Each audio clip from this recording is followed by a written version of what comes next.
Mahal kong Pilipinas, sana nakikinig ka.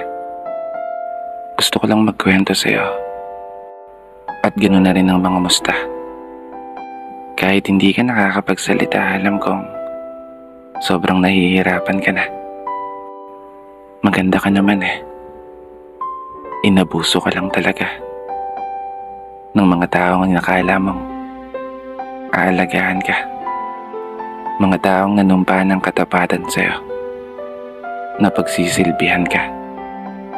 Mga taong pinagkatiwalaan namin na sa'yo'y magsasalpa sa mga panahon na haharap ka sa unos bilang isang bansa na matatag at palaban. Ngunit naging kabaligtaran, isang bansa na ninanakawan ng sarili mong mamamayan. Isang bansa na dapat ay pinoprotektahan. Ngunit isang bansa na napapaligiran ng mga taong mapanlamang. Kailan nga ba tayo magigising? Kailan nga ba kayo matatauhan?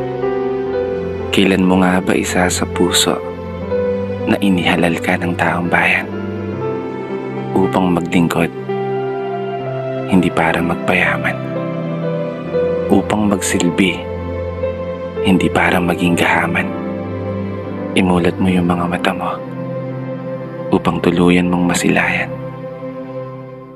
ang katotohanan na nakakapagod ng maging Pilipino, nakakapagod ng maging mahirap sa isang bansang inakala naming iingatan mo.